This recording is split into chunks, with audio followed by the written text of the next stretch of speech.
Up, up. Is it them boys?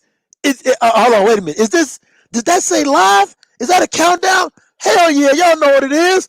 Three Kings motherfucking boxing. I know we fucking y'all up, but we here, and as always to help me maneuver through all the shit that go on in everyday goddamn life.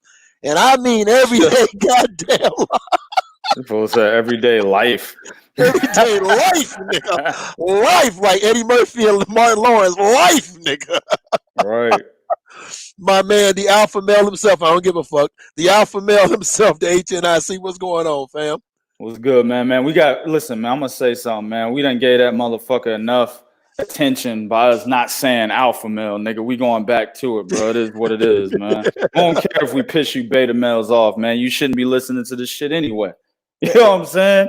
If you're a beta male, you're the equivalent of like a 10-year-old kid, man. You shouldn't be listening to this shit. You should be sleeping shit at this time. You should have your warm milk in your mouth. Go and get ready to be burped and go to bed. Yeah, man. Exactly, nigga. You got these motherfuckers over here over a grown-ass man's shoulder getting burped. Hell exactly. Yeah. Burped and ready for bed, man. All right, man. Listen, as always, go 3kingsboxing.com for the latest and greatest. What's going on in the sport of boxing? And what's going on in boxing right now? Listen, I know this is gonna be the part where niggas get crucified. But as a motherfucker part of the elder community, I am proud of my HMO brother. Hey, look, before we do that, man, we got to do the fuckery, man. That's right, man. Go ahead, Prod. Give him that fuckery, man. I got to do this, man. So, look, anybody that knows my man, Bo, my right-hand man, y'all know this motherfucker is fluent in Spanish. So I guarantee this motherfucker has watched, what is that shit called? The novelas? Telenovelas. And on Telemundo, you know what I'm saying? But there's this one particular bitch on here, man. She is making a lot of money doing what I tell you motherfuckers I will do to you that fucks with 2K on this podcast if I see you in person. Como madre. ¿Usted acaso no tengo derecho? Te dejaste. No me llamas ladrón. ¡Haría la gana! ¿Cambio de un favor? Solo era un niño. Nadie para decirme lo que tengo que hacer. A bailar por ahí, desnuda. Sevilla y siempre lo será. No vuelvas a repetir esto. ¡Voy a denunciar! Usted no es digna de pertenecer a esta familia. Tú no eres quien para exigirme que me olvide a Román. ¡Cállate la boca! ¡Te voy a cortar la lengua! Desgraciada. Es que tú no eres más que una basura. Dog, how many motherfuckers did that bitch slap, dog? You missed one. You missed one. There's one where she slapped the kid. I know this bitch. I watched it. You ain't lying. I watched it. I know that bitch, dog. Yo, she does exactly what I tell these troll ass niggas I do to them if I see them in person, bro. If you want to know what 2K gonna do to you and you troll me and you troll this channel, if I catch you in person, watch this. That right there. She giving niggas the 5-finger discount, bro. Hey, wait a minute. Hold on. Wait a minute. What make it so worse? She stands there too. Like she don't do it and back up. She's doing it and stand there. Like what? What did I say I was gonna do to the trolls, bro? Smack them and stand there. Yeah. Exactly. That's my idol right there. Whoever she is. I have watched every last episode where she does that, motherfucker. I fuck with her heavy, bro. Real talk. That is 2K. that is basically a woman's version of 2K, bro. I fuck with her heavy. I don't even know what the fuck the bitch saying. You know what I'm saying? Whatever, bro. I fuck with her. Word up, dog. Man, what you was talking about? You talking about some old senior citizen fight, man. What was you talking about, Bo? Hold on, before we do that, let's make mad props. Nigga, where was you at? Where the fuck was you at, nigga? Hey, we got on your ass last night, JL, dog. You late. We got on your ass last night, dog. Yep. Now, I'm going to give you a pass because you told us you was out there getting that money back. You know what? Can't be mad at you, Yeah. nigga. That's the only excuse I was taking. That and if you was banging the bitch, but she had to be a bad one. I told you, bro. I said on the show, man, I don't take no other reason except you getting some pussy, bro. If you was getting some pussy, you good, dog. But if you wasn't, word up, man. Word man, up. jail in here. And of course, as always, Malachi he said, go to bed, get a story. Hey, that's them betas, exactly, bro. Put a bottle in that nigga mouth, man. Put that boy to bed. Get that nigga his blankie. Exactly, yeah. Get that nigga his blankie. Oh, hell no, bro. It's too late for this shit, man. So, all right, so appreciate everybody being here. Yeah, man. Mike Tyson and Roy Jones Jr. These niggas is gonna fight. Now it's supposed to be an exhibition bout, but still, all in all, these motherfuckers is really gonna get in the ring and go hands. And remember, once upon a time back in the day, there was Tyson and Roy was supposed to have fought even back then. So I guess they're gonna get it on now. Now, here's my listen, man. I understand that feeling of when you hit my age, 42. I understand. Oh, nigga, what? Wait. Could you at least let me finish? Nah, bro. I'm not, 2K don't let nothing slide, bro. If I hear fuckery, I attack the fuckery on contact. You know what I'm saying? Like tough acting, acting on some fucked up ass feet on contact. Okay, all right. When you start dipping over 50, I understand when you feel you know what I'm saying? Like you get in that ring or you do something and you be like, oh man, I can still do this. I can still do this. And you get to going and that blood get to pumping and boiling.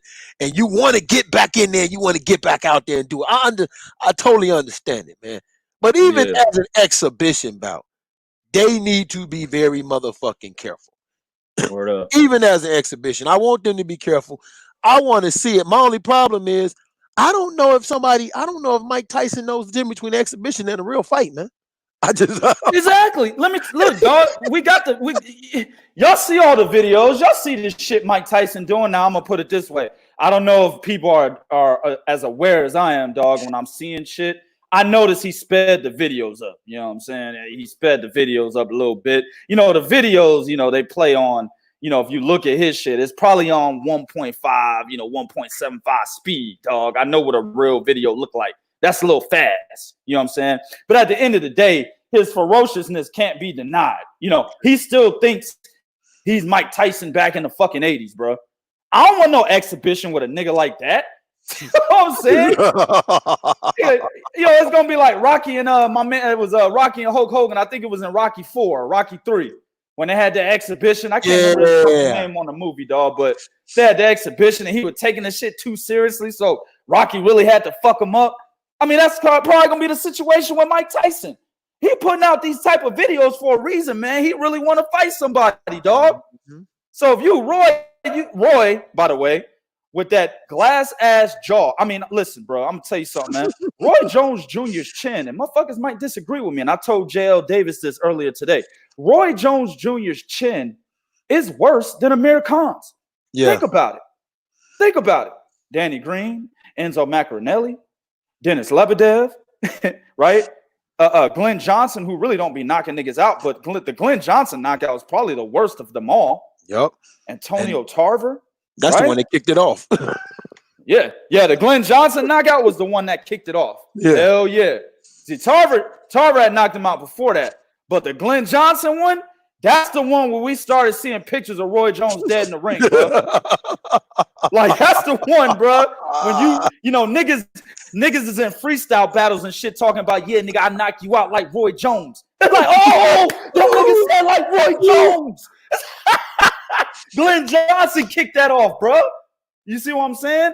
So his chin is actually worse than Amir Khan's, man. Mm-hmm. Real talk, right? So you're talking about this Roy Jones in an exhibition, which is supposed to be an exhibition, against a Mike Tyson that's putting out all these ferocious ass videos to show everybody that he really wants to get back in the ring and in a competitive nature, bro. Hey, man, I don't trust Mike Tyson in an exhibition, bro. I don't give a fuck if it's a senior citizenship bout. You know what I'm saying? It's a senior citizenship tournament that they trying to do. I don't care, bro. I don't give a fuck if before they get in the ring, both of them got to show their AARP cards and put away their life alerts. I don't give a fuck, bro. I still don't trust him. You know what I'm saying? So, and furthermore, you know, like what Bo said, man, health is everything, bro. Right? Mm-hmm. Listen, man. Mike Tyson, when he retired, y'all got to understand. And a lot of these Mike Tyson fans are killing me, man. He got it, dog. Man, he fucked Deontay Wilder, Tyson Fury, and Anthony Joshua in the same night. No, he will not. No. Remember, Mike Tyson got knocked the fuck out by Danny Williams and Kevin McBride. Hold on. Let me say his name again, bro. Who? Kevin McBride? Ew. You know what I'm saying? Got knocked out by him. And motherfuckers they're gonna argue with me to the death of me, dog. Nah, bro. Kevin McBride, you know what I'm saying? That fight was fixed. You could see Mike Tyson at the end, you know what I'm saying? The nigga said, hey, man, I was just fighting this for the money. You know what I'm saying? Okay, so you're telling me that Mike Tyson, who had already took the fight for the money anyway, just decided to lose just to lose. Mm-hmm. No, he lost the goddamn fight because he didn't have it anymore. And that was Mike Tyson, 15 fucking years ago? Yes, sir. So what makes you think that this Mike Tyson with these sped up ass training videos, literally on 1.75, is gonna go back to the Mike Tyson that knocked out Michael Speaks, that knocked out Trevor Berbick, right? That was putting niggas in stretchers, that punched Mitch Green and shit and knocked him out on the streets in front of his bitches. What the fuck makes you think that Mike Tyson's coming back over some sped up at 1.75 videos, man? Cut it out. Mike Tyson can't even compete in this era. No, he cannot. No. He's too fucking old, man. So I honestly don't want to see him in the ring. I don't care if it's an exhibition. Roy Jones already showed you he can't compete in this era.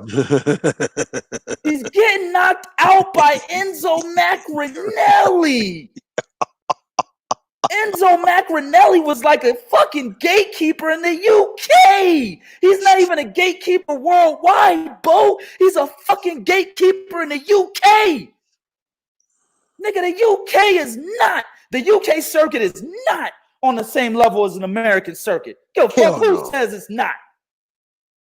Our American prospects are better than UK prospects, 100%. Give me Boots Ennis at 147. He beats every single 147 UK prospect out there. So does Rashidi Ellis. At 147, he beats every single UK prospect out there at 147. Okay?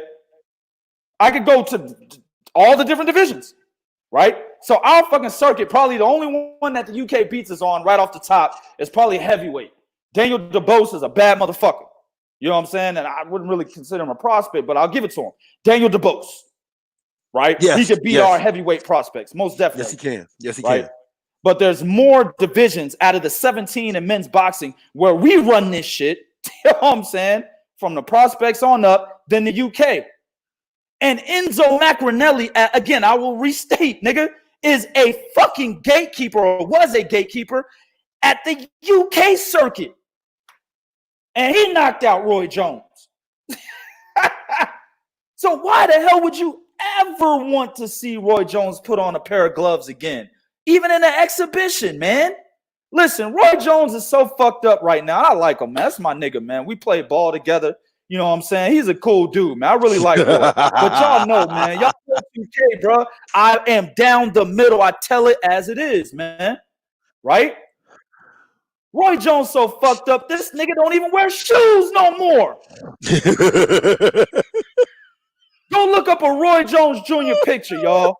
For real. Like, just go to Instagram. Go to Roy Jones fucking Instagram. Look at his photos. If you see full photos of Roy Jones Jr., tell me what's on the nigga's feet in every goddamn photo. A pair of dirty-ass white socks inside some flip-flops, man. Every fucking photo. I'm like, Roy, do you not own a pair of fucking sneakers, nigga? You know what I'm saying? The nigga he's training. Bro. I swear to you, bro. Look at it, my nigga. He's training Chris Eubank Jr. in a pair of fucking flip-flops, B. Yeah, he is. Yes, he is. Yes, he is. Yes, he is. Yes, he is.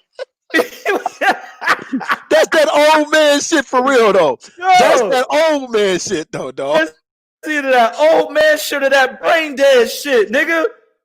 You in the ring training a nigga in some dirty-ass white socks and some flip-flops, dog? Man, that nigga dirty-ass white socks look worse than my 8-year-old son's socks, nigga. Nigga, look, my 8-year-old son, bro, we gotta throw this nigga shit away, bro. It's so fucked up. Like, nah, we can't watch them, nigga. They fucked up, bro. Take them out. You know what I'm saying? Throw them outside, B. That's how Dirty Roy's socks be looking, man. And this nigga in the ring, literally, doing drills with Chris Eubank Jr. in some fucking dirty-ass white socks and some flip-flops, man. I'm telling you, I don't want to see him put no more gloves on, dog. I don't. I don't. My man Virtuoso is donating to the Please Stop Roy Jones Jr. from getting knocked the fuck out fund. He put $5 on it for Roy. Please stop getting knocked the fuck out. Word up, man. So look, Bo, I agree. I know I didn't let you finish, but I'm sorry, no, that's man. Cool. I had to kill this, dog. I agree with you 1,000,000%, man. I don't want to see this, man. And even if they do go ahead with, I think it's what, September 4th or some shit. I don't remember the date. It's like September, some shit. Yeah, if they do go through with this shit, man, these niggas need to be wearing full-on pads, man. I want them in football pads, rugby pads, hockey pads. Nigga, I want them wearing jock straps, nigga, the whole 9 yards. Football helmets, nigga. Nigga, I want them like the amateurs. Headgear. Everything, nigga. So nobody gets hurt, man. Real talk, especially with this nigga Mike Tyson over here tripping the way he been tripping, man. Go ahead, Bo, man. I don't want to see this shit, dog. Here, you know what? Here's the thing, and this is the reason why I don't trust Mike. I'm going to tell you why. There's nothing worse than an old motherfucker who starts out playing, right? Matter of fact, you know, fuck it. I'm going to tell y'all a story. I'm going to tell y'all a story, right? One day, now y'all don't know, 2K know, my grandfather. 2K know all about my grand. Mm-hmm. That nigga was nobody to fucking play with, right? Word I up. remember one day, man, you know, I'm just fucking around and shit, you know, playing. Like, come on, granddaddy. You know, I'd watch Muhammad Ali, and he was just looking at me. You know, he put the newspaper down, looked down at me. He said, go on, boy. I said, come on, daddy. And I punched his leg. This motherfucker thumped me on my motherfucking forehead with a finger, and I was dazed. Like, I hated that shit. That shit hurt too, bro. Yeah. Your dad thump you on your fucking forehead, dog. I hated that shit, bro. This motherfucker thumped me with them big old sausage fingers, man. Yep. I got a little dizzy, and then he looked at me and he said, don't make me get out this chair. So let me tell you something, man. The one thing you don't want to do, dog, is have a all motherfucker snap. Because when they do, they forget. It's really easy. All it takes is for Roy to fuck around and hit Tyson too hard. That nigga gonna snap. That's bro. That nigga gonna snap. And I guarantee you when he snap, Roy ain't got what Roy need to keep that off of him, dog. Listen, you was talking about some Enzo Macronelli. Let me tell y'all something about Enzo Macronelli. This is a nigga that lost. Got knocked out in his fourth professional fight. This is a nigga that at every fucking step up, he got busted. This is a nigga that Dennis Lebedev, before he was Dennis Lebedev, knocked him the fuck out. This is a nigga that lost to Jurgen Kramer. No, he didn't. Nigga lost to Jurgen Kramer. Yes, it was an RTD, which means that guess what? The nigga couldn't finish the fight. I know little niggas that can beat Jurgen Kramer. Damn, bro. He lost to Jurgen fucking Kramer. That's why when Roy got, and I was spazzing because remember what Roy went and got his citizenship in Russia. Yeah, just for that fight. He did. I remember the shit. I was like, "Oh, get your money, Roy. Yeah, I remember. Get your money, Roy. He got his little citizenship with the Roy. I said, get your money, Roy. when he got knocked out by Bramer. Exactly, Texan. Ew. Exactly, bro. He got knocked out by Denis Lebedev in Russia, man. Literally, bro. I'm gonna tell y'all something, man. And my man Eric R said something earlier in the chat. He said Roy was my favorite fighter of all time. He said something more than that, but I caught that first sentence. Listen, man, I never missed a Roy Jones Jr. fight, bro. You know, I was a little teenage nigga. Bo was probably like 40 years old at the time, right?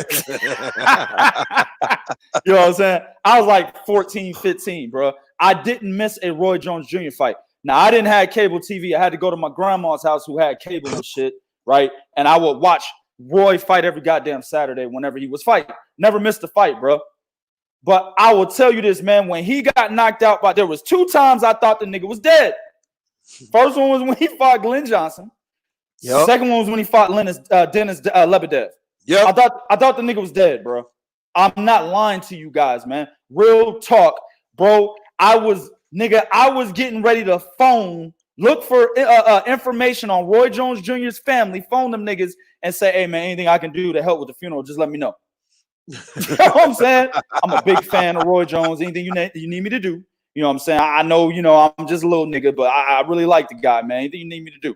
You me carry the casket. This nigga, he wasn't moving. Dude was on his back, face up, not moving after Denis Lebedev knocked his fucking head off, man.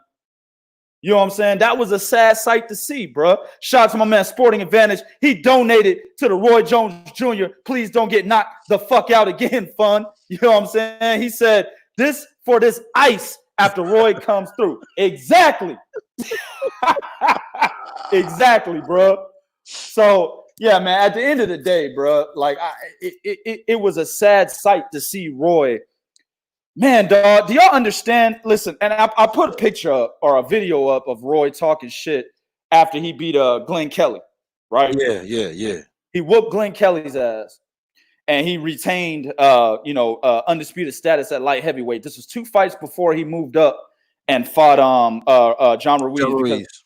His next fight, I think, was Clinton Woods, and then it was John Ruiz, right? Now, after that Glenn Kelly fight, he's talking to Jim Lampley, and they talking about a fucking Bernard Hopkins rematch.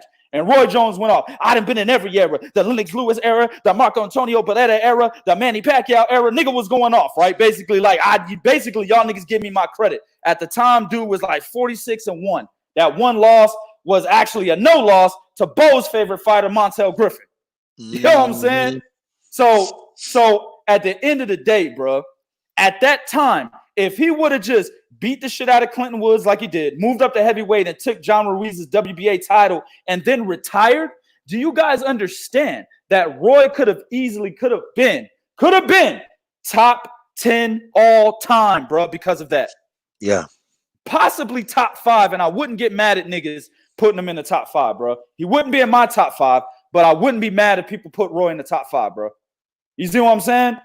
All he had to do was leave then. Hell, when he went back down to beat motherfucking Antonio Tarver in that, in that first fight in which people thought Tarver actually won, but Roy squeaked away with a fucking decision, he should have left right then and there. Yep. He still would be up there, bro. Nobody was fucking with Roy Jones, man. Nope. But he literally threw away, in my opinion, his pound-for-pound all-time status by getting knocked out by dudes he would have murdered before, man. Somebody in here said Joe Calzaghe couldn't knock out Roy. No, he couldn't. But Joe Calzaghe's not really got knocking niggas out either. He didn't knock out, what's his name, Jeff Left Hook Lacey. He was beating the dog shit out of Jeff Lacey. Oh, he beat the dust off that nigga. I mean, how many punches do a motherfucker got to get hit with to get knocked out? And Jeff Lacey has gone on to get knocked out before. He was knocked out by Sullivan Barrera in like 4 rounds or 3 rounds or something like that. So he's been knocked out before in his career, right? Not before Joe Calzaghe, but in his career as a whole, he has been knocked out. So it's not like Jeff Lacey had this granite-ass chin. He didn't. Joe Calzaghe wasn't a guy to try to knock people out. That's why he didn't knock out Roy. He was a pity-pat puncher. You see what I'm saying? So Roy, dog, he literally threw away his pound-for-pound all-time status, top 10, maybe even top 15, because he's over here getting knocked out by niggas like Enzo Macronelli, bro. He fucked up his legacy when he started giving niggas his name. Yeah, trying to reclaim that glory. he fucked up his legacy. I agree with you 100% because here's something a lot of people don't know this. When Roy fought Clinton Woods, Roy had 6 fucking belts. Yep. 6 belts. He had the WBF, the IBF. He had 6. WBF, IBA. This nigga had belts. Like, what the fuck is these niggas, right? Yeah, dumb belts and shit, along with those 3 that made him undisputed. You fucking right. He had everything, right? Mm-hmm. Once he fought John Ruiz, came back down and he beat Antonio Tarver, that motherfucker should have walked away then. He should have. Right? 100%. Should have walked away then. And I know I ran into a cat that said, well, he did beat Felix Trinidad. Trinidad wasn't the same fucking Trinidad. He didn't get nothing for that. Nigga, that was that light heavyweight. No shit. Felix Trinidad's a career welterweight, dog. Oh shit. You know what I'm saying? You don't get nothing for that. You don't get nothing for that. He didn't get shit for that, nigga. Right? Yeah. He should have walked away then, but then he gets knocked out by Tarver. Okay, cool. Then he turns around and he gets knocked out by Johnson. Then he gets a unanimous decision, lost to Tarver. Nigga, it was time to go. It was time to go at that point, bro. It was really time to go when he got knocked out by Tarver. Because, and let me tell you something, man. Antonio Tarver is the most basic motherfucker at light heavyweight at that time. I mean, look at the light heavyweight division. Eric Harding? You know what I'm saying? I can't remember the other nigga's name. You got Clinton Woods and man, I got to do Reggie Johnson or some shit like that. He was in there too. He did fight Reggie Johnson, but that was earlier. I got the dude's face. Damn, I got his face, but I can't think of his name. But that light heavyweight division was trash, bro. You know what I'm saying? Real trash. And Antonio Tarver. What that nigga named Telescope? What that nigga Telescope? David Telesco. Yeah, David Telescope. Yeah, bro. Exactly, bro. David Telescope, nigga. Come on, man. Right?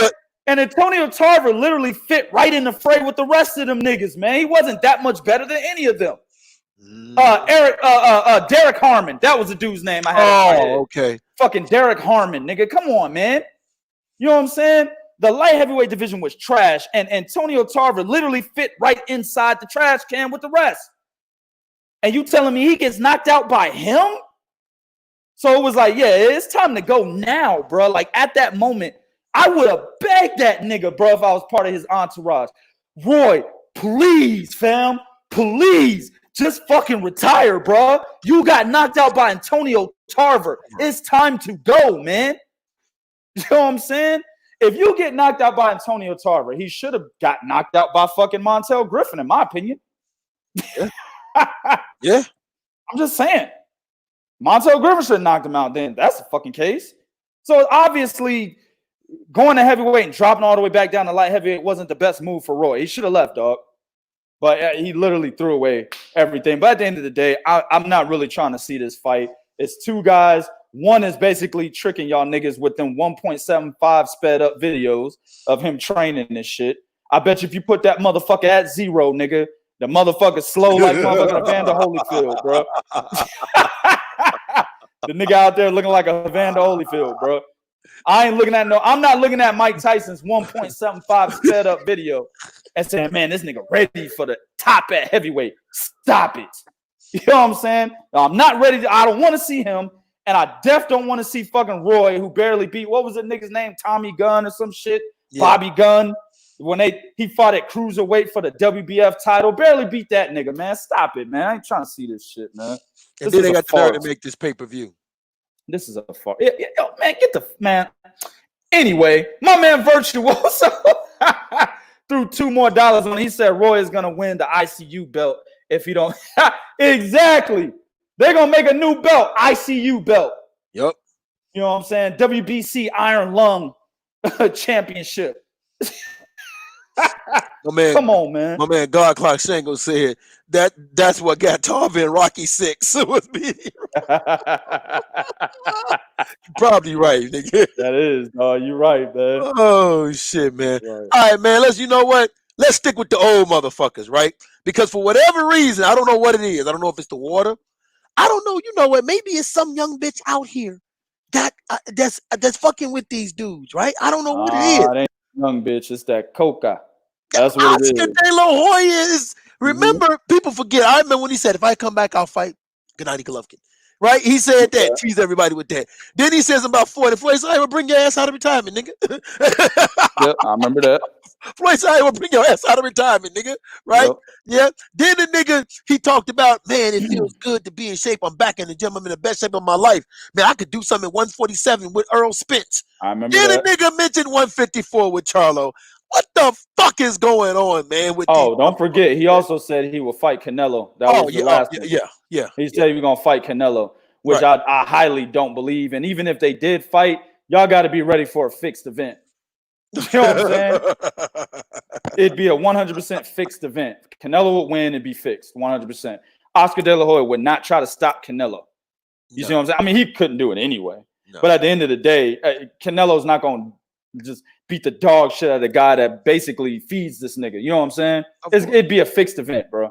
Yep. You know, it'd be like if the Klitschko's fight each other and shit for the heavyweight title. Fixed event. Yep. Niggas, you know what I'm saying? You know what I'm saying? Niggas will start fighting in 11, 12 round. Yeah, dog. Yeah, I wouldn't put no stock into that bullshit. Oscar De La, just like my man Eric R just said, bro, in the chat. He said Oscar ain't fighting nobody. I agree 1,000%, man. This nigga ain't coming back. And if he do come back, this nigga's gonna fight Bobo Jones, bro. That's who he gonna fight. He gonna fight Bobo Jones Jr., and Bobo Jones III. And then he gonna retire again. You know what I'm saying? That's exactly what's gonna happen. Anybody who's excited about an Oscar De La Hoya comeback, man, you're just stuck back in the fucking 90s, bro. If you're excited about that shit, man. You know what I'm saying? There's no reason for anybody to be talking to a 47-year-old Oscar De La Hoya and saying, yeah, man, you still got it. Stop it, bro. Right. Because he actually didn't have it when he was on his way out. Again, just like Mike Tyson. Mike Tyson was losing to Kevin McBride, right? Oscar De La Hoya was taking fucking weight loss pills and supplements, trying to get down from middleweight all the way down to a fucking 143-pound catch weight so he could fight Manny Pacquiao. And then the nigga quit on his stool because the nigga didn't fucking eat during training camp. That was his last fight. So why would we want to see him come back after that shit? You see what I'm saying? Same thing with Mike. You losing to Kevin McBride. Why do we want to see you come back? We don't. I mean, I don't anyway. No, right? I'm with you on that. But you got these diehard fans, bro, that love Oscar De La Hoya, that love Mike Tyson, that love Roy Jones Jr. And they just can't let it go, bro. You got to let it go. Just like it's like, let me tell y'all something, man. When you got a bitch that basically uses you for everything you got and you see it happening, man, right? You done came home from work, hard day of work, man. You know what I'm saying? You worked 15 hours, bro. You was out there getting that money. You came in the house, no dinner cooked, you know. You go in the bedroom and your best friend is knocking it down, bro. It's time to go. You know what I'm saying? A lot of niggas out there be holding on to that shit. It's okay, man. I just wasn't the best husband. No, you were a great husband, nigga. You need to let that go. Same situation, bro.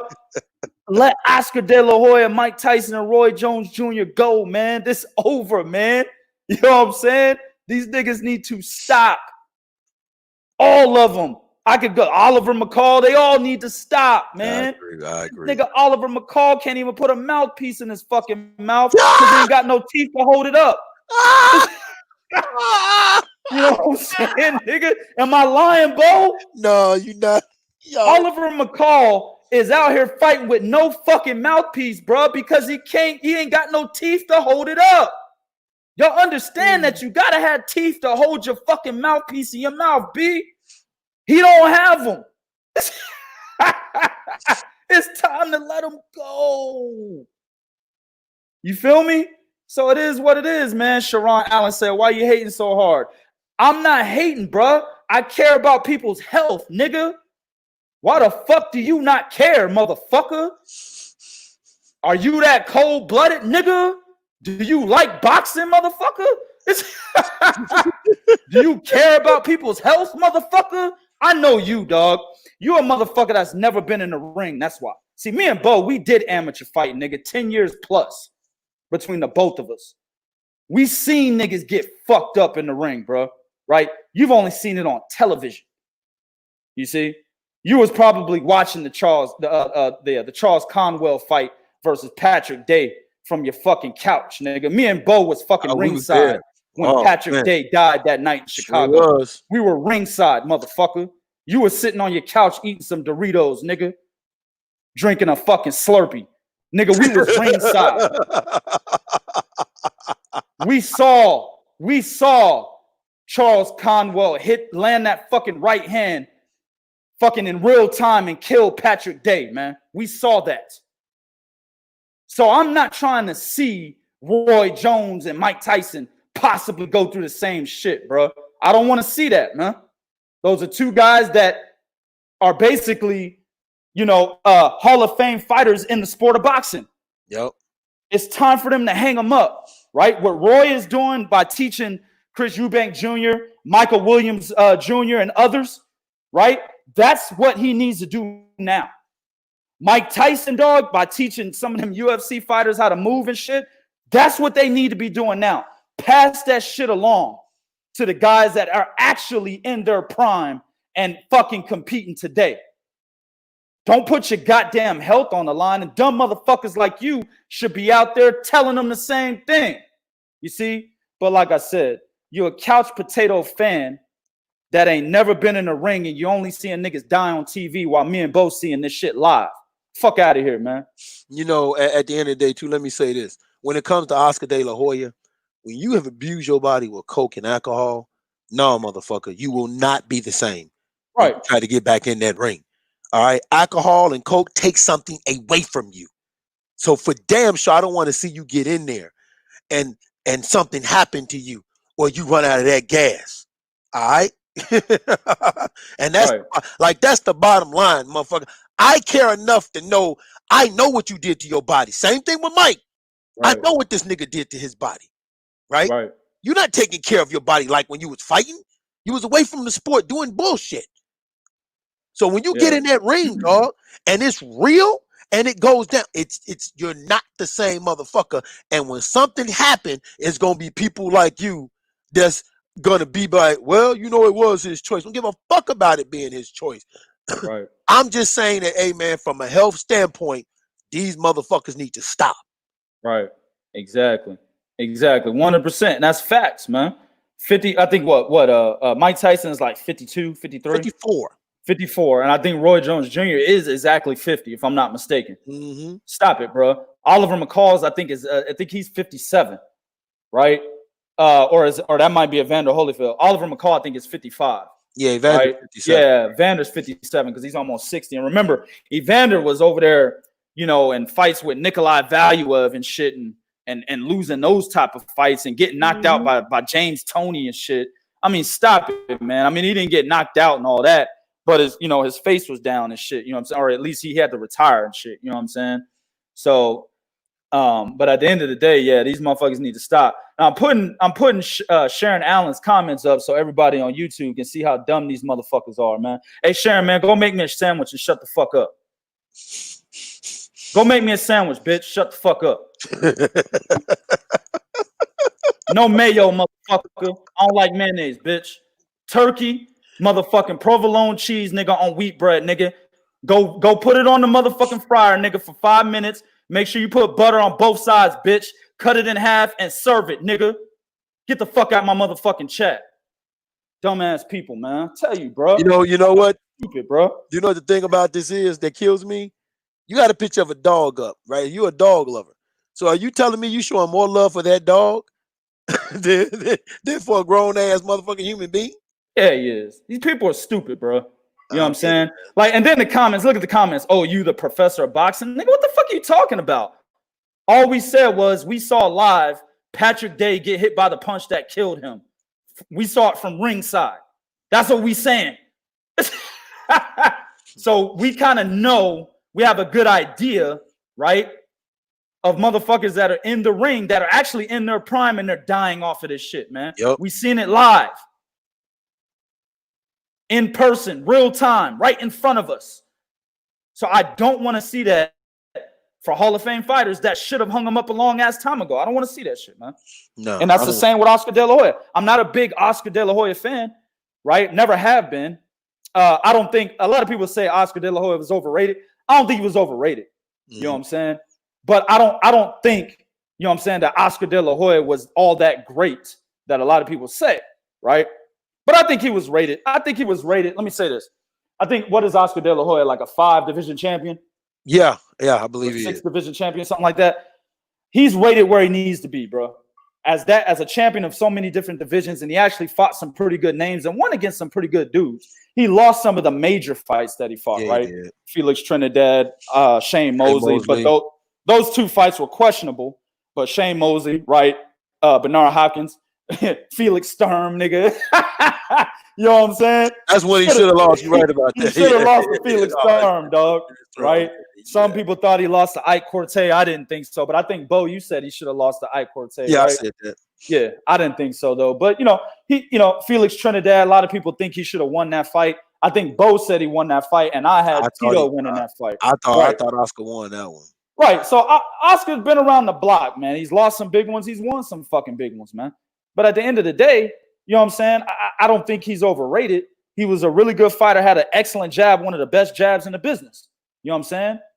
But me even not being a fan of him, dog, I still don't want to see him come back, possibly get fucked up out here talking like Meldrick Taylor and shit, bro. I don't want that. Yeah. I don't want him out here looking like Gerald McClellan. Ooh. It ain't got nothing to do with hate. It's all about health, man. Yeah. You know what I'm saying? So these motherfuckers just stupid, bro, man. That's the next one, bro. Go ahead. No, I'm just saying. At the end of the day, the sport has robbed us of so many good lives in the sport. So, right. All right. So, this is what I'm geek for this right here, man.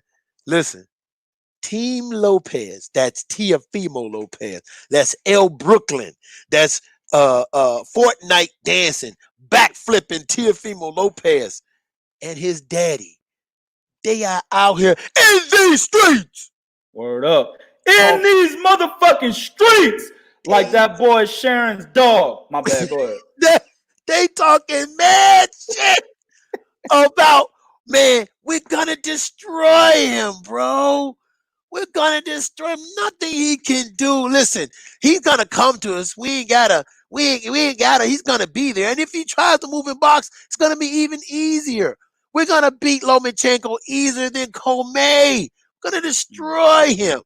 And then you got Lopez telling motherfucking Loma, hey man, make sure you bring all your belts. You know what I'm saying? I'm going home with those. So make sure you shine them up real good. Bring all. Man, with all this, listen, I'm all for you having confidence. You are supposed to do that. Okay? We said this yesterday. Have that confidence. But dog, if Teofimo Lopez gets in there and Lomachenko is the still same Lomachenko that we know, like this COVID-19, and keep in mind, and this is a point that I remember that Prodigy told me, keep one thing in mind. Lomachenko is at home in the UK. They don't have the same restrictions we have over here. He's in the gym. Ukraine. I'm sorry. Yeah, you're right. Ukraine. He's in the gym getting top quality sparring, while Teofimo Lopez is putting pictures of niggas in his garage, right? Okay. Right. But what happens, dog, when that hand that's raised and it's Vasil Lomachenko?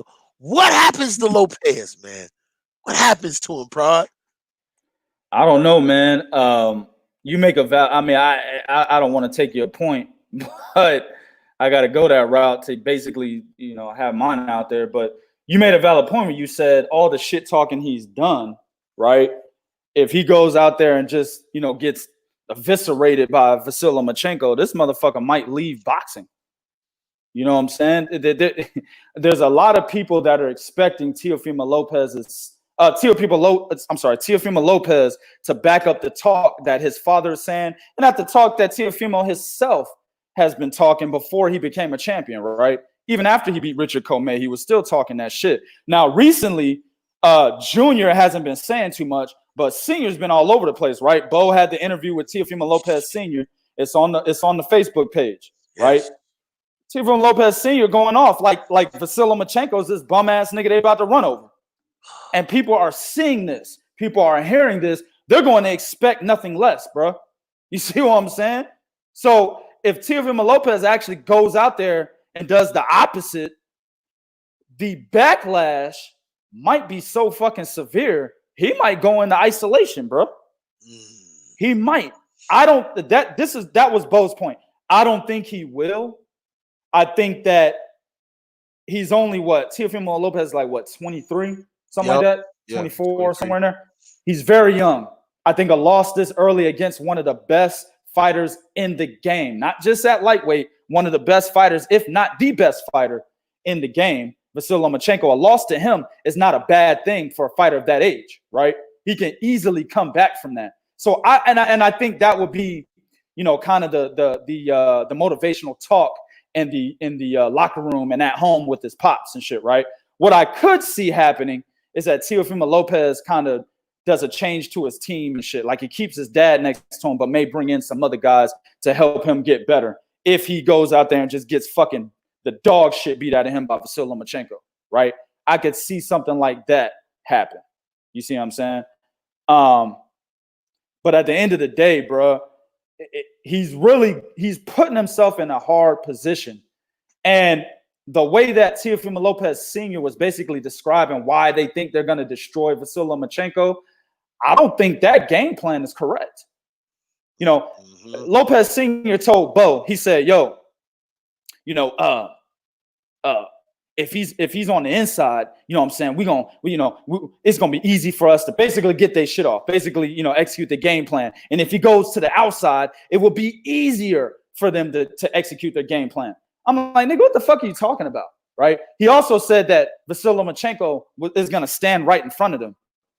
And I'm thinking in my head, like, what fights are you watching, dog, where you really believe that your son, right, who is flat-footed, that pretty much relies on counterpunching, right? He's not really an aggressive fighter unless he's got you hurt.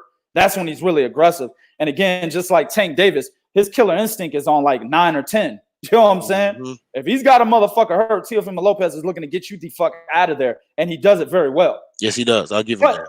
But prior to that, bro, he's actually really not very high volume or high aggression. You see what I'm saying? He's really just fucking out here, looking to counter your ass, bro. Looking for you to make mistakes so he can counter you. That's exactly what he did to Richard Commey. Richard Commey made a mistake, kept that fucking that hand low, and Teofimo Lopez countered him when he stepped in, right? So that's what he's actually looking for. So if you're not going to be high volume, right, against Vasyl Lomachenko, and you're flat-footed, and you really don't have much of an outside game, Teofimo Lopez is a great fighter at mid-range distance. He's not really that good of a fighter on the outside. And you saw that against that Japanese dude, Nakatani, whatever the fuck his name was. He's not really that great of a fighter on the outside. You see what I'm saying? You're telling me that if Vasyl Lomachenko, first of all, you're telling me a guy that is as smart as Vasyl Lomachenko is going to be like, you know what? I'll just stand right in front of him. I know that he's only a really good mid-range fighter, so I'll stay at mid-range and stand right there. Fuck it. You really think he's going to do that? That's number one. Number two, you're telling me that if Vasyl decides to be on the outside where he can utilize his footwork to the best of his ability is easier, and your son is flat-footed? Nigga, if you allow Vasyl Lomachenko to move outside of mid-range distance, your flat-footed son allows Vasyl Lomachenko to move outside of mid-range distance, he's going to fucking jog all around this nigga in the ring, man. Mm-hmm. What are you talking about? You actually need Vasyl. You need Vasyl to stand right in front of you. Vasyl literally has to be a dumb motherfucker in this fight, because in other fights, he's not very dumb. He wasn't dumb against Jorge Russell Jr. Okay, right. Gary Russell Jr. He had that fault against Jorge Linares. We actually did stand in front of him. That's how Linares hit him, was able to catch him and knocked him down, right? But what happened after that? He said, nope, can't do that again. You see what I'm saying? So he got knocked down, got up against Jorge Linares, danced all around him, and beat shit out of him until he knocked him out with that body shot. That's what happened. With a fucked up shoulder at that. With a fucked up shoulder at that, exactly, dog. Even met Arnold Schwarzenegger after the fight because of that. Arnold came in his locker room and was like, damn, dog, how the fuck did you win that fight? You see what I'm saying? Mm-hmm. So at the end of the day, right, he's the guy that is very cerebral as a fighter, and he knows how to make adjustments. So if he's already made the adjustment knowing that he can't stand in front of a flat-footed fighter like he did Jorge Linares, then why the fuck would he do it against Teofimo Lopez? I'm not saying that he wouldn't do it, but if I'm Teofimo Lopez's trainer, right, I'm not going to tell my son, hey, man, let's train for an anticipation that Vasyl Lomachenko stands right in front of us. That's stupid as fuck. I'm not going to be out here in interviews. Yeah, you know what I'm saying? We're pretty motherfucking confident, you know what I'm saying? That for sure motherfucking Lomachenko or Lomanutso, whatever nigga name is, you know what I'm saying, going to stand right in front of us. Huh? Nigga, you talking a boxing enthusiast, nigga. You call him Lomanutso.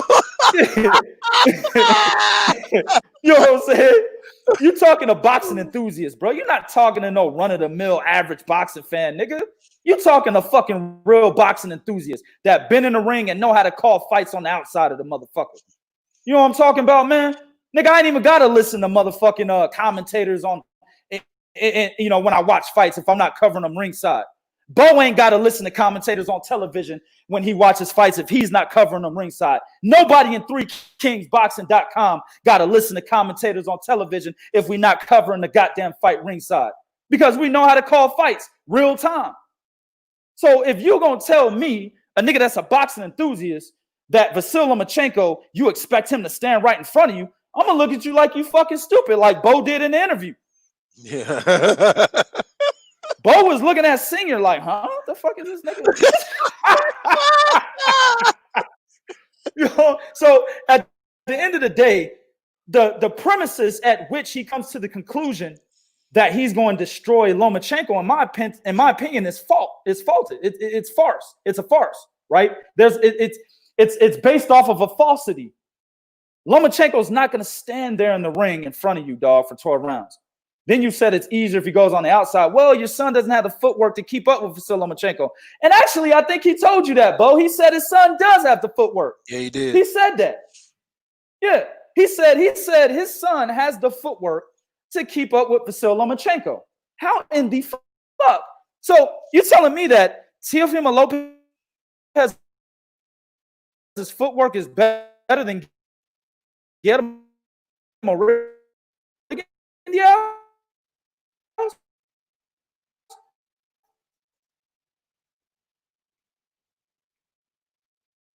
In the footwork, he didn't know what to do next. So you're telling me that Teofimo Lopez's footwork is better than Guillermo Rigondeaux's? That's what his dad wants us to believe. Get the fuck out of here! Are you kidding me? There he is. That's that nigga. Go ahead, Bo, man. Hold on. I want to address one thing real quick. My man Jackman, Alex, he said, are y'all really trying to say his career is over if he loses or TL won't be relevant if he loses? No, that's not. No, we're not trying to say, oh, listen, we know more than anybody that a loss don't mean anything.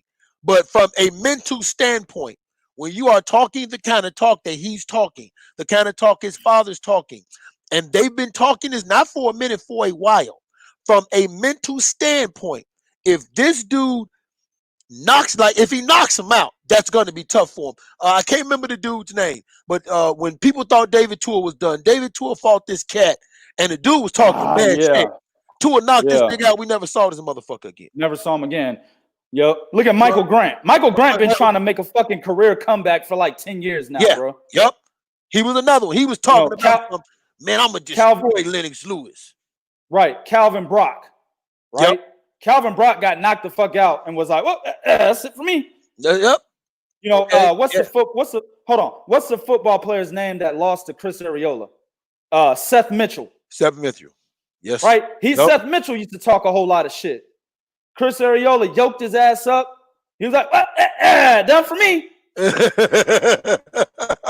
So we've seen this throughout boxing, dog. Yes, that's what we're talking about. We can't ignore the fact that fighters from all over, from different eras in boxing, we're talking a lot of shit coming up through the ranks, even becoming champions at some point, and then gets beat the fuck up, gets totally eviscerated, right?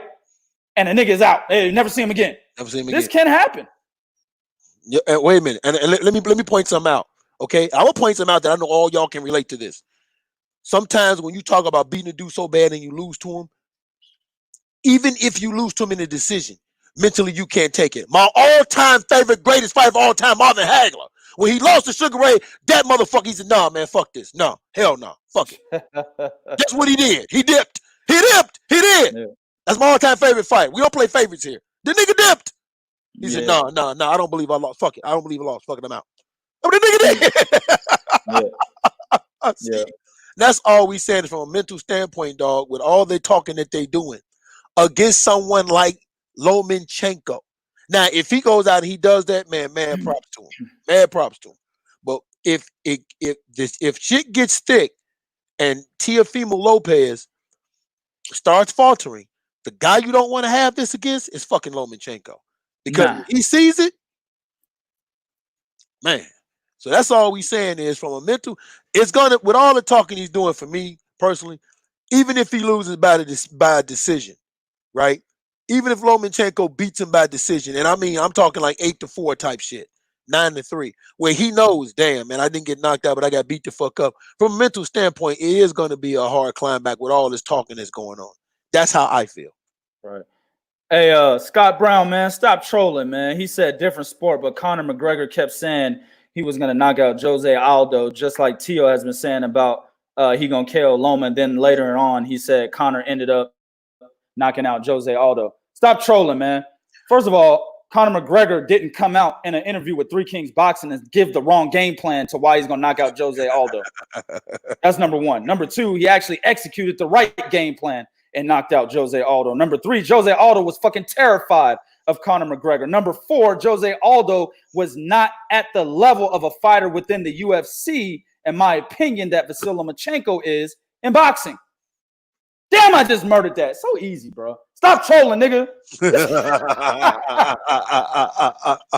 Go ahead, man. My man, he said they are talking shit to sell the fight.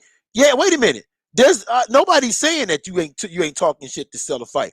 But a certain part of what they saying, if you listen to how they saying it, how he constantly saying it, that ain't selling the fight. They fully believe that. Yeah.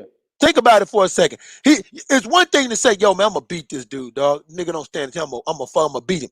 He said, we gonna destroy this motherfucker. Destroy this dude. Nothing he can do. Nothing he can do. They said they're gonna knock them. They said they're going to knock him out within 5 rounds.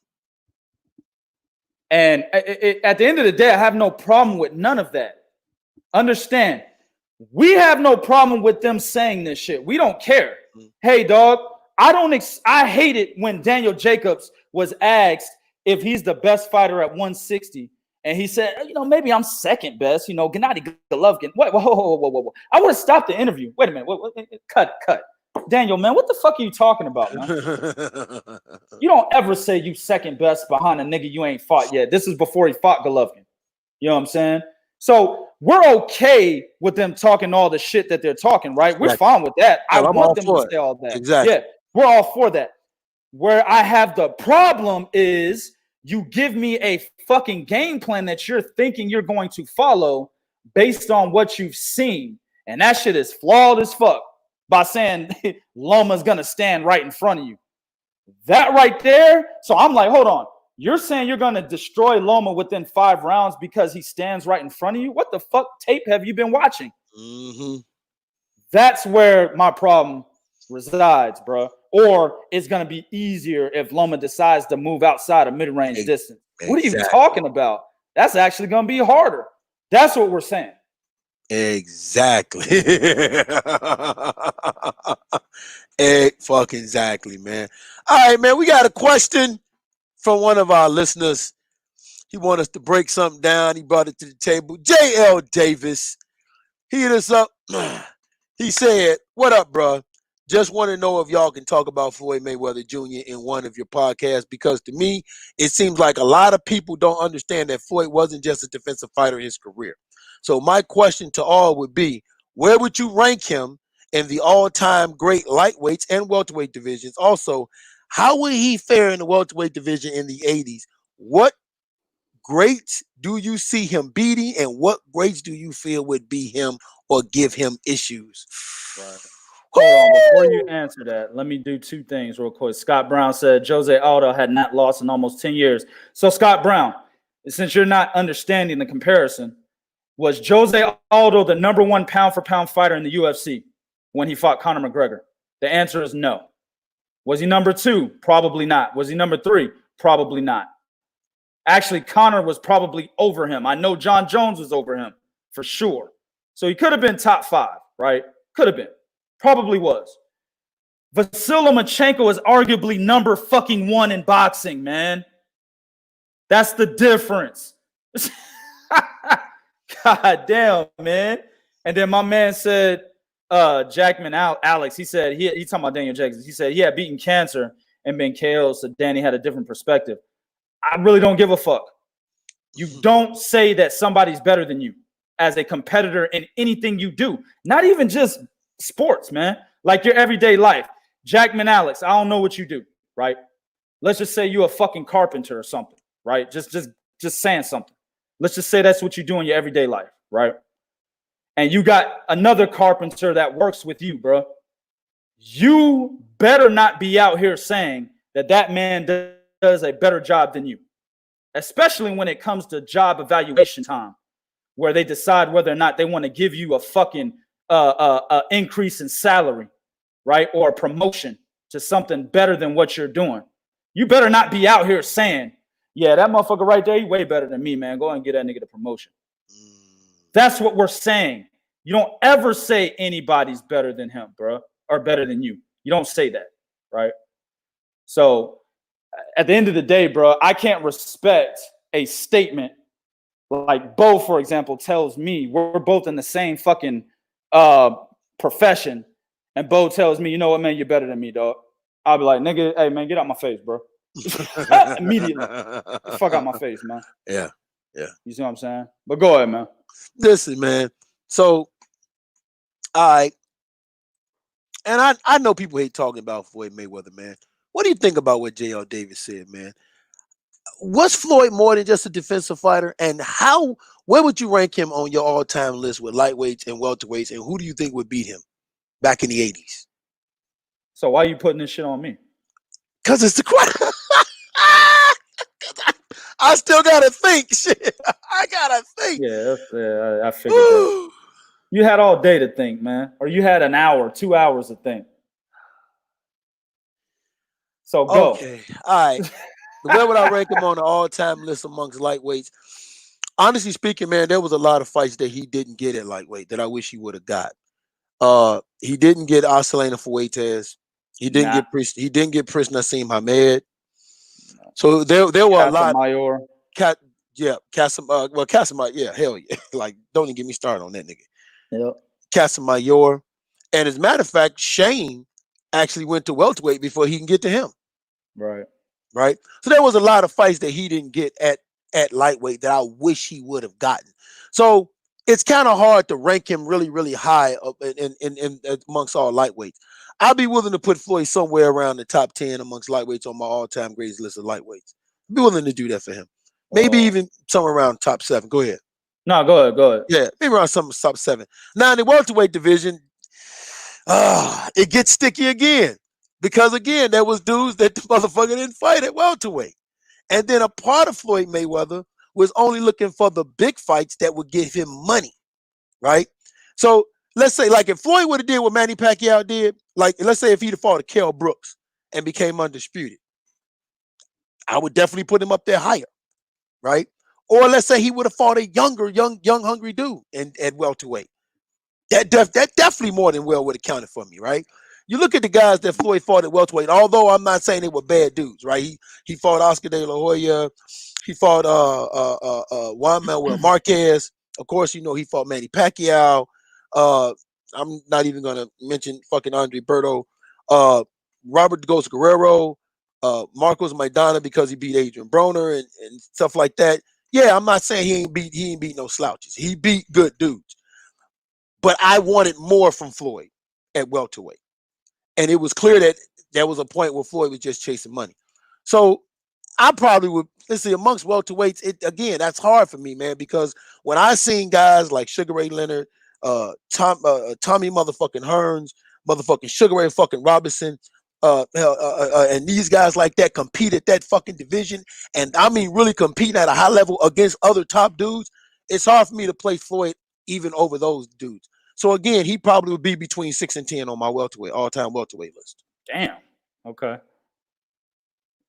I'm listening. 6 and 10. God damn. Somewhere between 6 and 10 on my all-time welterweight list, man. Because you can actually make the case when you look at the welterweight division, and I'm just going off top of my head, you can even look at the guys that Oscar De La Hoya fought at welterweight. Right. And you can say those were better guys than some of the guys that Floyd actually fought at welterweight. Even though you can make table, well, Floyd did beat Oscar De La Hoya and he beat Manny Pacquiao, right? But Oscar De La Hoya wasn't no top dog at welterweight at that time when he beat Oscar De La Hoya. And he wasn't. Matter of fact, Oscar had already lost to fucking Bernard Hopkins and Shane Mosley at that time. Right? Now, if he would have fought Winky Wright at 147, nigga, now we talking. Now we talking. Or Paul Williams, nigga, now we talking. Right. You see what I'm saying? So I can look at Oscar De La Hoya resume at 147 and say, man, Oscar, Ike Corte, Fernando fucking Vargas, Felix Trinidad, Pernell Whitaker. I could look at Oscar De La Hoya resume and say, man, that nigga fought some top quality dudes. Right? I can do that. So, yeah, man, I would. But was he a defensive fighter? No, man. A lot of people forget Floyd Mayweather was an offensive-minded fighter. Go back and watch the fight when he fought Manuel Augustus. Go back and watch the fight when he fought Gennaro Hernandez. Go back and watch Floyd Mayweather at 120 motherfucking 6 going up into 135 pounds. The nigga was all an offensive motherfucking fighter. He got with his uncle Roger after it was either Manuel Augustus or Chop Corley fight. It might have been the Augustus fight. Nah. Roger was training him when he fought Diego Corrales. Okay, Diego Corrales. But I remember after that fight was so grueling. Floyd was like, man, I'm not going through this no motherfucking more. Yeah. That's when that nigga said, man, I got to focus on defense. I'm not. And then, of course, Floyd started having hand problems and shit like that too, right? So that was another thing. So he became a defensive-minded fighter. And Floyd also was an extremely intelligent fighter. Even in those fights where he was getting in those gunshots, he still wasn't taking punishment, but they were grueling because of the pace and the tempo. Floyd is not a high-volume type of fighter at all, period. He likes to fight at a certain pace, even when he was an offensive fighter. The Diego Corrales fight, right? That's another fight that propelled him. So, and that was a fight where you saw how smart he was. He fought the bigger person with the stronger person. So you saw how smart he was. He knew how to use the jab. He knew how to gauge distance, right? So, Floyd Mayweather, for me, he's one of those dudes that gets a bad rap because people only remember him as Money Mayweather and not Pretty Boy. And I understand that, right? And go ahead. No, go ahead. He gets what? He gets a bad rap for what he did as Money Mayweather, and a lot of people don't recognize what he did as Pretty Boy Floyd. A lot of that shit goes under the motherfucking radar, right? But at the end of the day, for me, was there more I wanted to see out of Floyd? Yeah. Was it his fault? I can't say all of it was the fault because you can't make motherfuckers fight you, but I would have rather he fought Shane Mosley at 135. I would have rather he had got Joel Casamayor. I would have rather he got Prince Nassim Hamed. I would have rather he got Acelino Fuentes. I would have rather he got those dudes. That would have been better for him at 135. I would have rather he fought Kell Brook or one of the young hungry lions at 147. Hell, even Edeslani Law at 154. I would have rather he did that. So for me, I don't have a problem. Floyd is not like, is he an all-time great? Yeah, Floyd's one of the greatest fighters of this era. I got to give it to him. He's one of the greatest fighters of this era. But if I look at the 80s and I look at guys that could have gave him issues, guys like in the 80s, man, Tommy Hearns with that length and that height and that power, that could have gave Floyd some issues. Could have gave Floyd issues. Tommy Hearn beats Floyd at 147. I've always said that. Thomas the Hitman Hearns will defeat Floyd Mayweather at 147. Mm-hmm. I've always said that. Defensive Floyd or offensive Floyd. He loses. I felt Sugar Ray Leonard would have beat Floyd at 147. I would have loved to see Floyd Mayweather Roberto Duran at 135.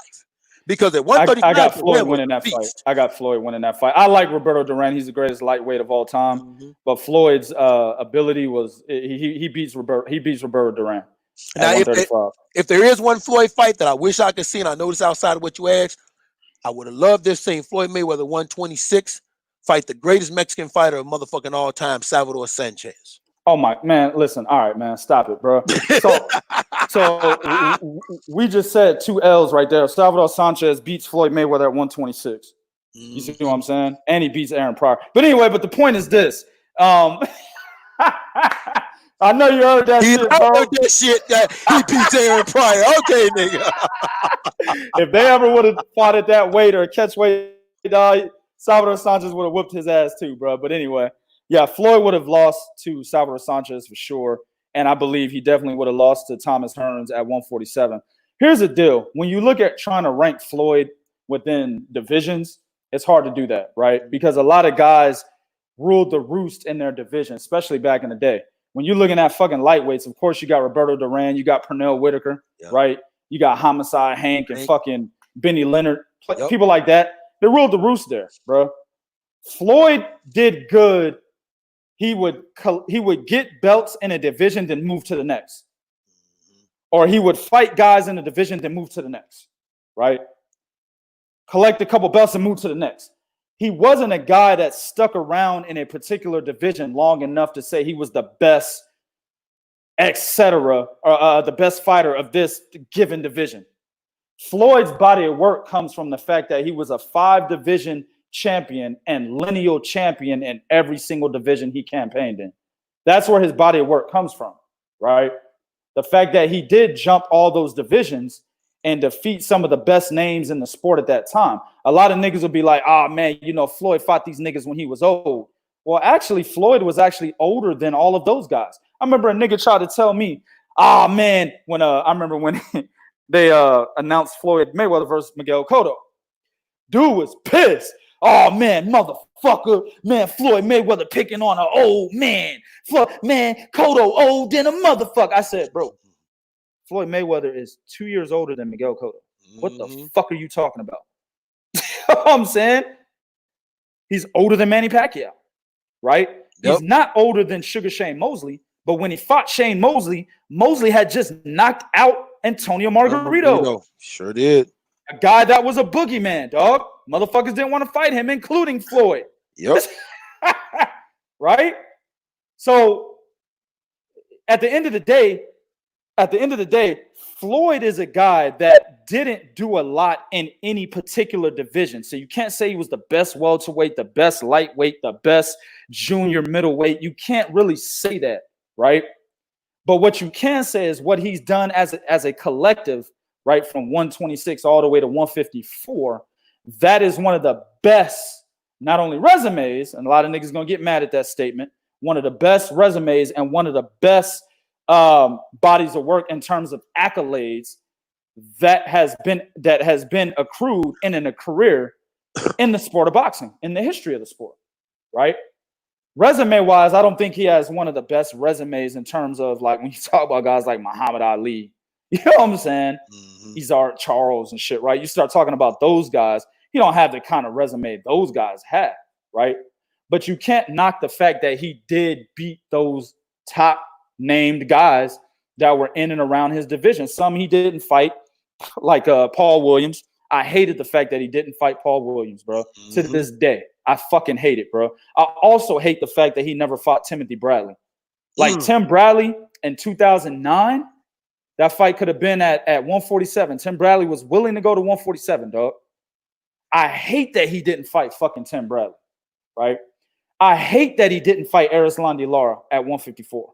I fucking hate it. Or Demetrius Andrade by that matter. Because Andrade was the WBO champion. Yes, he was. Floyd was the WBA champion there. You see what I'm saying? I was mad at that, right? Floyd was the WBA super junior middleweight champion. Erislandy Lara was the WBA regular champion at that time. I'm mad that he didn't get those fights, or he didn't try to go for those fights. I'm mad that he beats Manny Pacquiao and doesn't try to fight Kell Brook to be undisputed. Yeah. I'm mad at that, right? Now, the WBO was like, we're going to strip you, motherfucker, right? But at the end of the day, Floyd Mayweather could have done something to keep that belt, then go get Kell Brook's belt from the UK, which was the last one at the time, was the IBF, and he could have been undisputed.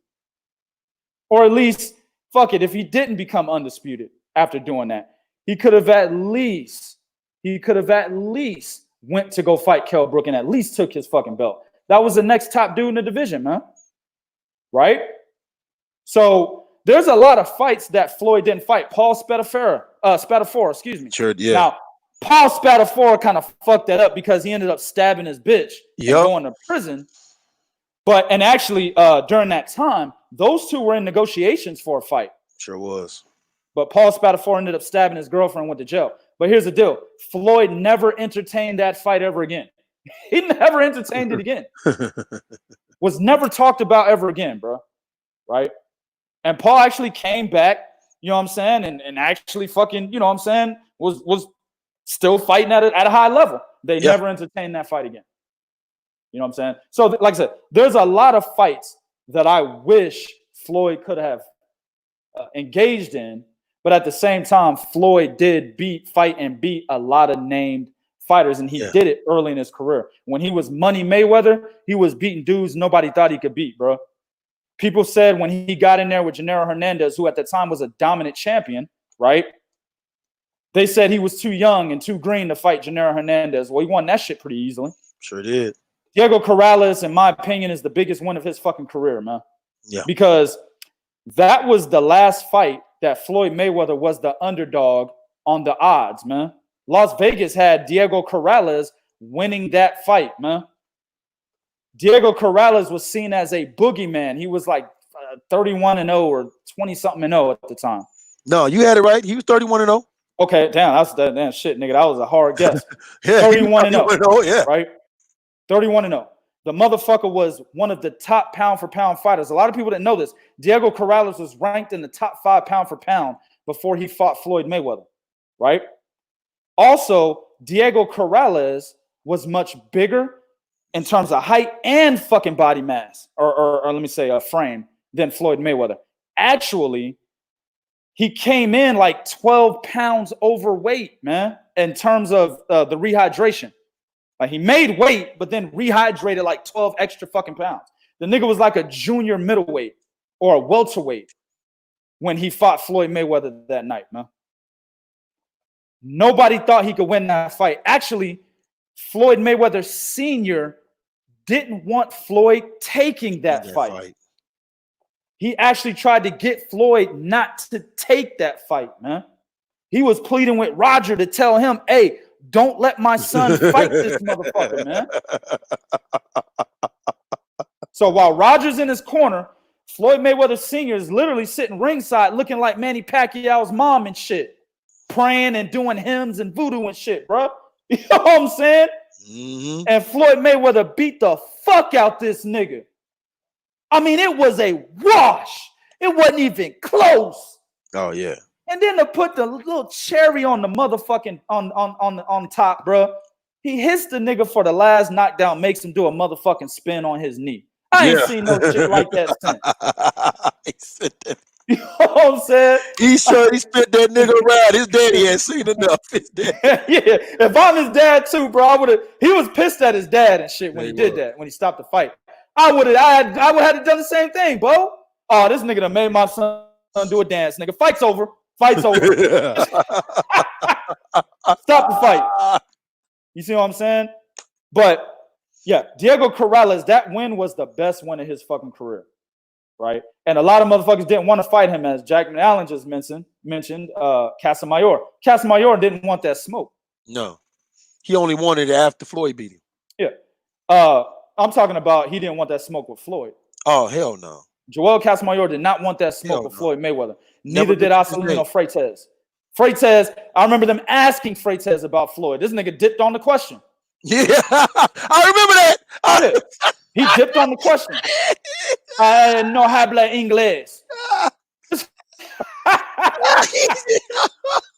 So motherfuckers didn't want no smoke with Floyd after he fucked up Diego Corrales and gave him his first loss the way that he did, bro. So what Floyd did as a collective, just to sum up, was excellent. Puts him in the top pound for pound greatest of all time, right? But in any individual division, he's not going to be the top one in any single division, because he didn't do enough in any single division when you compare him to all the other greats that actually ruled the roost in each one of those divisions he campaigned in. Now, in terms of offense and defense, I think I answered that shit. You know what I'm saying? He was beating the fuck out of dudes before he hurt his hands. And as Bo said, when he hurt his hands, that's when he realized he's got to go defensive. And that's what makes Floyd Mayweather such a great fighter, right? Not only was he was highly offense, still had good defense because Diego Corrales couldn't touch him, right? Still had good defense. But he realized, damn, my hands are brittle. Now I got to be economical with my punches because I can't fuck my hands up any further than what they already are. I'm getting surgery left and right on these motherfuckers, man. Now I got to be economical.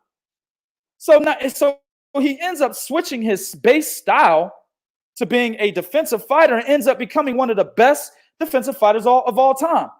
Out there with Pernell Whitaker, Mark Too Sharp Johnson, Nicolino Luce, Willie Pep, Benny Leonard. He's up there with them motherfuckers, bro, as one of the best defensive fighters of all time after he switched his style up, man. That's what makes him so great. So, yeah, dog, like there's a lot of talk, and a lot of motherfuckers thought we was going to talk about Floyd Mayweather's whack-ass exhibition. Three Kings Boxing don't give a fuck about that. No. We don't give a fuck about that. This was a request by my man, J.L. Davis. He asked us to talk about this. So, and if anybody else has requests, man, just hit us up, man. We'll talk about whatever you want. You know what I'm saying? We know boxing, in and out. We'll talk about whatever y'all want, man. You know what I'm saying? So at the end of the day, bro, Floyd Mayweather was a highly offensive fighter early in his career, realized his hands were brittle, had to switch it up, became one of the best defensive fighters of all time in the same career, bro. Excellent fighter, man. The funny thing about what you're saying is, and this goes to the reason why Floyd was able to have longevity, is the reason why when we talking about Roy Jones, Floyd was a fighter that didn't depend on his natural attributes for everything. Floyd was one of the fighters, like you said, when his hands got brittle, he realized, hey, man, my reflexes ain't going to be what they used to be. My ability to move out of the way ain't going to be what they used to be. Hell, my footwork, which, as 2K has said many times, footwork is the first thing to go as you get older, right? That's the first thing to fucking go. Footwork as you get older. Power's the last. Footwork is one of the first things that goes as you get older, right? Yeah. He realized that. So for him to transform himself into the defensive-minded fighter that he did, and remember, people forget about the offensive pretty boy. They only remember money, right? Because why? Because you love to hate money. Right. You hated money. That's why you don't remember pretty boy, because you know what I'm saying? Like, you didn't really have an opinion about it one way or the other. Oh, but you love to hate money. So that's why you remember that nigga money. Right. But for him to change and become the defensive-minded fighter that he was, man, you got to get that motherfucker props for that, right? But like we listen, man, we keep it right down the middle. We gonna call it down the middle.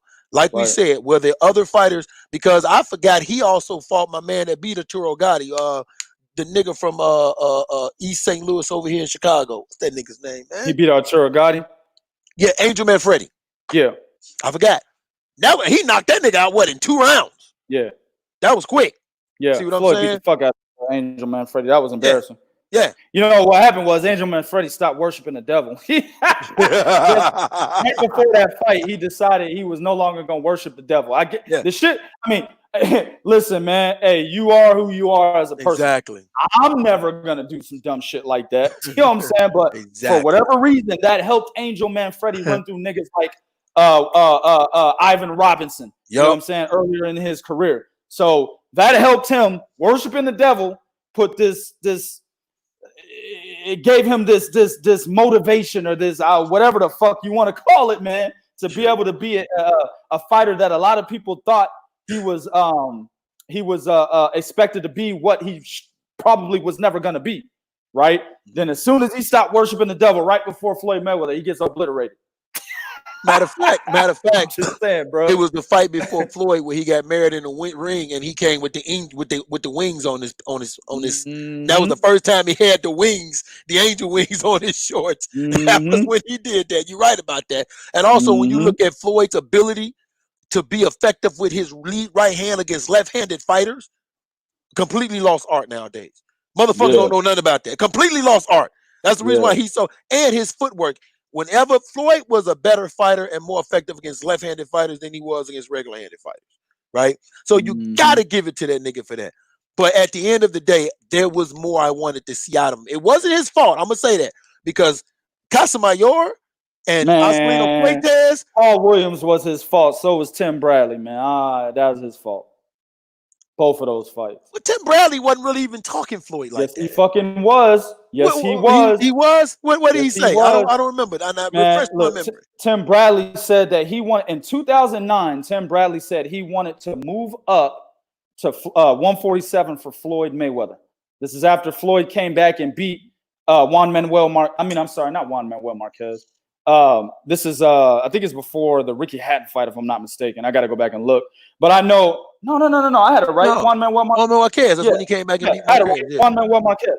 Yeah, he had came back and beat him, and Tim Bradley was like, "I will go to 147 for Floyd Mayweather." As we knew, Tim Bradley was gonna go to 147. He obviously did. He fought Manny Pacquiao there, right? So he was saying he already had the intentions of going up to 147. And he had been calling out Floyd. Hell, after he beat Manny Pacquiao, he said he wanted Floyd Mayweather. Floyd did not give this nigga the time of day at all. Now, Floyd would have beat Tim Bradley, but that's not the fucking point. No. Okay, then. Yeah, you're right. That's what, but like the fights at like Aslin Fuentes, Casamayo and all, and Prince Nassim Hamed, and okay, I can't blame him for that. But there were fights where, like you said, there was dudes looking at him. I remember Winky Wright, I don't blame him for Paul Spataford. He was in and out, but like you said, he never revisited that. So there was dudes, man, out there that Floyd could have looked at the fight. People talk about Antonio Margarito and shit like that. And mind you, that was before Shane Mosley got to him. Remember, he fought Carlos Baldemir instead of fighting Antonio Margarito. Now, he said, well, Baldemir was a championship fight, and I was off the same money. But after Baldemir, you could have revisited. You could have went back to Margarito. There's no reason why he should have fought. It was belt collecting, fighting fucking Carlos Baldemir, bro. Now I know Carlos Baldemir beat Zab Judah. Honestly, the Zab Judah fight was already contracted. That's why that fight took place, even though Judah lost to Baldemir. The fight with Floyd was already contracted. They basically felt that Zab was going to beat Baldemir easy, and then the fight against Floyd was going to happen. Well, Baldemir upset the apple cart, but they still went ahead with the fight. Like shit like that, man. I'm not trying to. I mean, the Zab Judah fight was a good fight. Actually, in my opinion, Zab Judah against the more defensive Floyd Mayweather, I haven't seen anybody whoop Floyd Mayweather's ass in the first 4 rounds of any fight, and that's the defensive Floyd Mayweather, right? That might be Floyd Mayweather, period, actually. But I haven't seen anybody fluster Floyd the way Zab Judah did with his hand speed, bro, in the first 4 rounds of any fight in Floyd's career. And actually, I remember Floyd stepped in. I think it was like round 3. Floyd stepped in, and Zab Judah basically circled to his left and landed a check left hook and knocked that nigga across the ring, and Floyd's glove touched the canvas. Yep, that was a knockdown. That was a knockdown. That should have been Floyd's second knockdown of his career, because that first one was against old dude. God damn it, what's his name? Carlos Hernandez. Oh. But see, that really wasn't a knockdown, in my opinion. I mean, it was a knockdown, but then again, I think it was a headbutt of some sort. And Floyd basically moved back, and as he moved back, his glove touched the canvas, and they called that a knockdown. But the one real true knockdown was against Zab Judah. Yeah. And they never called it. And actually, that was a fight Floyd could have lost when Roger Mayweather jumped in the ring. He could have got disqualified. Absolutely. Mm-hmm. So now I know a lot of people. We can't leave without talking about what's the dude that people always say Floyd lost to that motherfucker but got a gift decision? Castillo. I can't. Jose Luis Castillo. Hey, Luis Castillo. We can't leave without talking about that, man. I remember watching that fight. I'm not gonna lie to y'all. In that fight, you could have made a case that Castillo won that fight. I still felt Floyd barely pulled that motherfucker out. Jose Luis Castillo won? I felt you could make a case that he won, but I still felt that Floyd barely pulled that fight. Like, I'm like, damn, he barely pulled this motherfucker out. Yeah. I agree. That's why I was glad he rematched that motherfucker. Yeah, and Floyd knew that he barely pulled it out. He knew that there was an instance of him possibly losing that fight, so he rematched him. Same thing he did with Marcos Maidana. Yeah, he knew that there was an instance that he could have lost that fight, so he said, "Fuck it, I'll give it to him again." Yep. And in both situations, he beat the fuck out of both of them in the second fight. Yeah. And mind you, Marcos Maidana caught that nigga at the end of the round. He wobbled to the corner. Yeah. Well, that's because Robert Garcia taught Marcos Maidana how to jab, and when he fucking jabbed, Floyd was like, one thing y'all don't understand about Floyd, a lot of people don't understand, Floyd Mayweather was very susceptible to the jab. Huh? Yes, he was. That was the chink in his fucking armor. He was susceptible to the jab, right? So when Robert Garcia taught Marcos Maidana how to fucking jab, he was jabbing. Floyd basically wasn't looking for the chopping right hand that came right behind that shit. And he got hit by that motherfucker at the end of that second round. And that nigga wobbled and had to grab the fucking rope. Yeah, I remember that shit. Yeah. We know boxing. We know boxing, bro. You know? But one thing, and I want to go into this real quick. My man Jack Malik said, talking about when Floyd Mayweather pretty much had those few knockdowns, he said, but that speaks to Floyd's greatness. We were discussing the few knockdowns that he has. And he also talked about, I think he talked about earlier in the chat, somebody, Floyd, you know, being underrated in a certain aspect. The one thing that people underrate Floyd for is his fucking chin. Floyd Mayweather has been hit by some big shots throughout his career, man. Right? Everybody remembers the Shane Mosley. It was so intriguing that he got hit by Shane Mosley that fucking hard twice in that round, by the way. Twice in that second round. And he buckled his knees and then regained his feet while in a clinch with Shane Mosley. That shit is tough to do, dog. Right? Yes, it is. So he buckles his knees in a clinch and regains his fucking feet, right?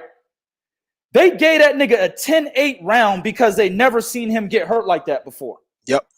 I mean, that was clearly a 10-9 round, dog. You know what I'm saying? That was clearly a 10-9 round. Floyd Floyd actually had the better round, honestly. But the fact that you know, Floyd got hurt the way that he did, they said, fuck it, 10-8, right? Also, you know, Floyd was hurt, as we talked about, against Marcos Maidana, right?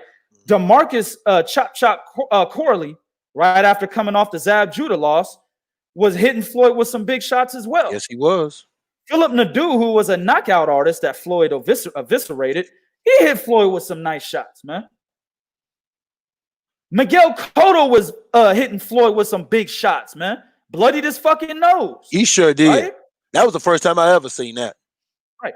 We talked about the Zab Judah check left hook, right? Zab Judah's left hook was sleeping niggas at one point, man. Right? Floyd Mayweather has been hit by some big shots, by some big punchers in his career, and his chin has never fucking faltered him, man. His chin is the biggest underrated asset of Floyd Mayweather Jr., man. I 100% agree with that. Yep, that's what you was talking about. My man Jack Alex said Floyd fight with Zab is an underrated fight, just pure speed. Yeah, exactly. Yeah. That's it, man. Let me tell you something. If Zab Judah, real quick before we leave, if Zab Judah had a better head on his shoulders, he would have won that fight. If he wasn't such a mental case, I agree with that. He would have won that fight, y'all. He would have won that fight, man. He listen, with him not being a mental case, that means he would have been able to adjust in the ring, right? He would not have been able to match Floyd Mayweather on a mental level, right? But the fact that he was such a head case, it threw him off of his game plan. He had a perfect game plan that Floyd was trying to make adjustments to. And I think Floyd would have eventually adjusted. But I think that with Zab Judah having the right head on his shoulder, not being a fucking head case, not being a fucking idiot, right? I think he would have pulled enough rounds, right, before Floyd made the adjustments to possibly get a split decision win in that fight, dog. Yeah. I think he could have.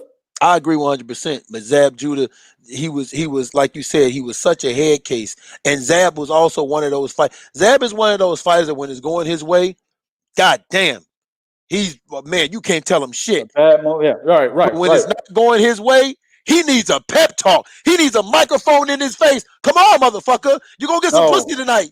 No. That motherfucker needs what Teddy Atlas did to Michael Moore. Yeah, smack the shit out of his ass, bro.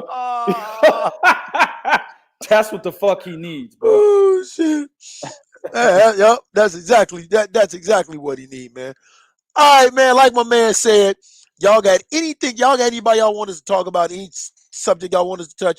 Hey, man, send us some messages. As y'all can clearly see, not only do we know the sport, we not afraid of that smoke, and we even disagree with each other. Right. Oh yeah, bro. That ain't no big deal. Ain't no beta maleism here. What you mean you don't agree with me? Nigga, I quit. No, ain't no beta maleism over here. Nah, man, it's boxing, man. This is real boxing talk, man. And we know what the fuck we talking about. You know what I'm saying? it is what it is, man. Andres Halim Kakaropoulos. My bad if I fucked your name up. You said only 9 people watching this. Only 9 on Facebook. We got others on YouTube and stuff like that. So it's only being it's not only being broadcasted on Facebook. So it's good, man. We'll have over 1,000 views when it's all said and done. So we straight. We're not tripping. Just on Facebook. Yeah. Just on Facebook, it'll be over 1,000. So we're not tripping, man. It's all good. But shit, when you talking boxing, so if you say only 9 people watching, there's 9 real motherfuckers. That's how I look at it. Yeah, exactly. I'd rather have, a certain amount of real boxing fans than have a bunch of trolls and a bunch of dumbasses that don't know what the fuck they're talking about. Actually, I be blocking motherfuckers, man. So that actually brings our views down because I block the shit out of niggas, man. If you don't know boxing, get off my channel. Right. You know what I'm saying? Right. Get off my page on Facebook and get off my fucking channel on YouTube, man. And if you're a beta male because we eviscerating your favorite fighter, definitely leave. Yeah, hit that unfollow button right now. I'm gonna help you. You know what I'm gonna go ahead and block you, man. You know what I'm saying? We don't fuck with betas, bro. We don't fuck with beta males, man. If you on that shit, get the fuck out of here, man. Real talk. I don't give a shit how many viewers I get. We do this shit because we know the sport. 3kingsboxing.com is our bread and butter.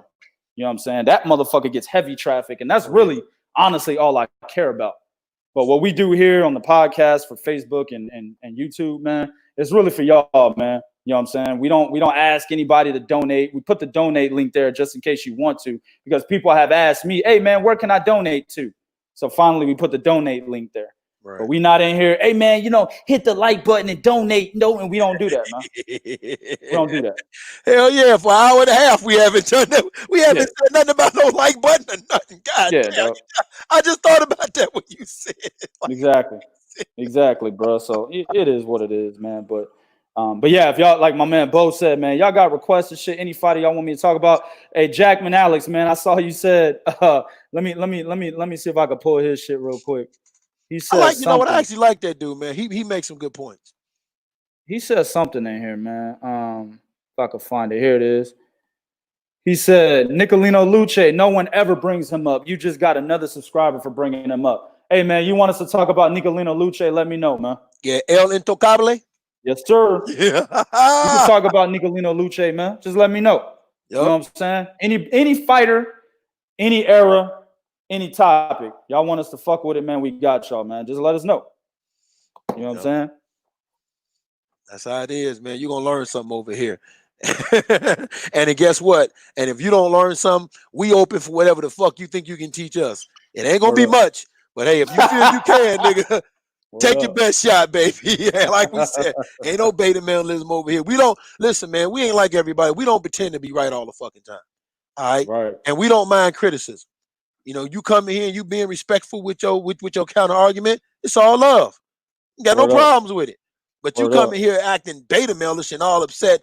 Like that, like that person with the dog on there. It's their choice. Get the fuck out of here. Man, get your beta male ass out of here. This nigga got a dog as a motherfucking profile pic. Man, get your ass up out of here, man. Trying to hear that, man. Yeah. So, man, hey, man, listen, shout out to all y'all that was here.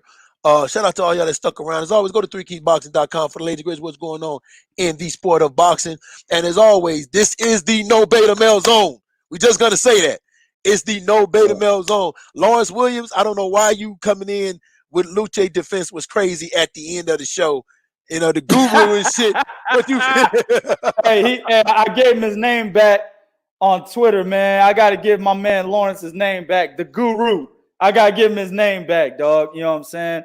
I don't even know why I gotta get a nigga his name back, but I gotta do it. You know what? And before we leave, man, my man J.L. Davis, shout out to him. On our page, somebody was talking shit about Lomachenko never fought nobody. And JL, just before I could get to it, JL just busted this nigga all the fuck up.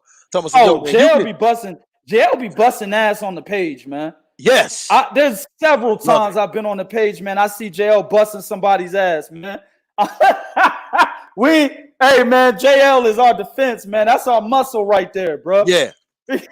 Yeah, and shout out to him. And because I'm giving him a shout out, fuck it. Bo, keep your glasses on from now on, because Shields is not and nowhere near my nigga, bro. Hey, man, hey, JL, dog, where you at, nigga? We gonna link up. Nobody had my back yesterday, bro. Nobody. You know what I'm saying? Even some of the people that have been following me for years was like, 2K, you know you smashed Clarissa Shields. I'm like, no, I will not.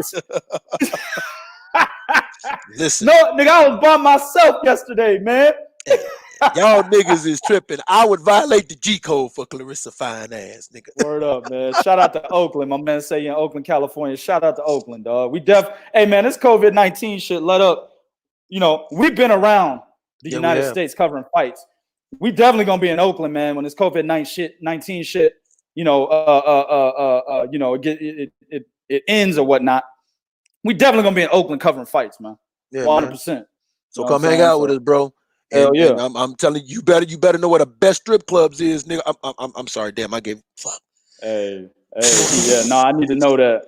Yeah, we need to know that type of shit. You need to email us that shit, nigga. We drives for that shit. I need to know that shit, dog. them the kind of niggas we are, motherfucker. You will not see us hanging with your local YouTubers. No, nigga. Nah, we in the hood. We don't do that, bro. We don't. I tell y'all, man, this is real media, man. We don't hang out with no other media cats. They be asking us. Like when we was in Las Vegas for Daniel Jacobs and Canelo, we covered that fight ringside. Media cats had hit up Bo. Bo is the nice guy. Y'all know I'm the motherfucking asshole everybody hates. You know what I'm saying? But I'm also the head nigga in charge of this shit, so it don't really matter if you hate me or not. You know what I'm saying? Yeah. But Bo is the nice guy, right? And rightfully so. Bo is a good dude. A lot of people like Bo. So they hit Bo up. They're like, oh man, y'all in Las Vegas, man. Hey man, won't y'all come hang out with us? We're not gonna say who those media people are, but y'all know who they are. If y'all been following boxing for at least a decade, these particular people have been around even back then.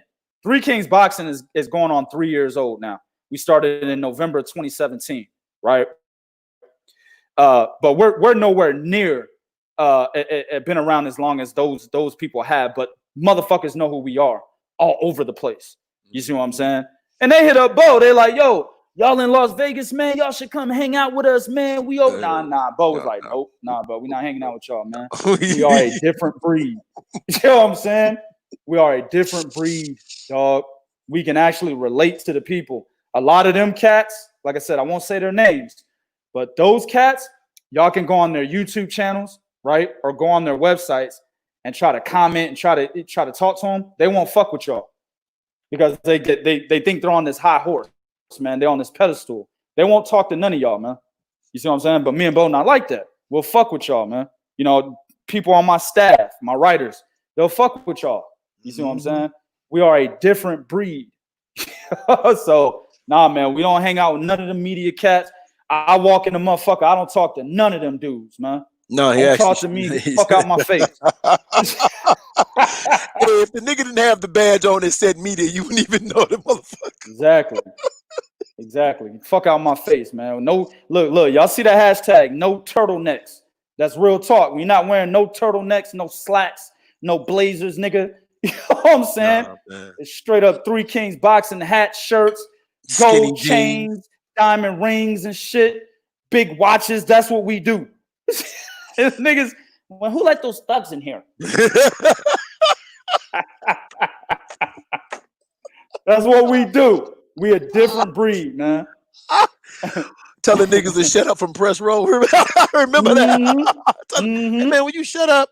Exactly. Shut the fuck up, man. We're trying to hear this shit. Shut the fuck up. Right. Exactly, bro. That's what I'm saying, man. We are a totally different breed, man. Totally different breed. And we know more than any of those people. We know more about boxing than any of those guys. And that's why a lot of motherfuckers know who we are. And a lot of motherfuckers hate us. So it is what it is, bro.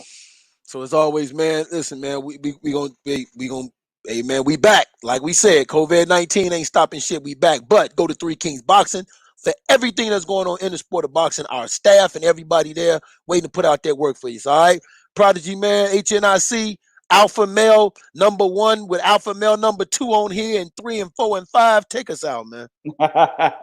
Y'all know what to do, man. Go to threekingsboxing.com for your source of pure, unadulterated boxing information. Also follow us on Twitter at 3kingsboxing, Instagram at 3kingsboxing, and then right here on one of the broadcasts, we got facebook.com/3kingsboxing. We're going to try to bring this shit every day, man, but don't quote us. You know, hey, bro, we inconsistent than a motherfucker. I'll let you know that. I'll be the first one to let you know we inconsistent. But we're going to try to keep this on a daily basis. We might skip a day or two, but always keep checking the YouTube channel for any scheduled events, any scheduled podcasts. Check the Facebook page. If you haven't already followed the Facebook page, go ahead and follow it. There's also going to be a drop down where you can actually click see first to be able to get notifications on Facebook whenever we put our articles up. We put up entertainment videos like, you know, training highlights, dudes calling other people out, all sorts of content on the Facebook page that you actually won't see on Twitter or Instagram, stuff like that. So go ahead and get those notifications on the Three Kings Boxing Facebook page. But when we do come back, man, look for us around 8:30 Central, 9:30 Eastern time, and that's going to be 6:30 Pacific. Y'all know what it is, man. Until the next one, we out this bitch.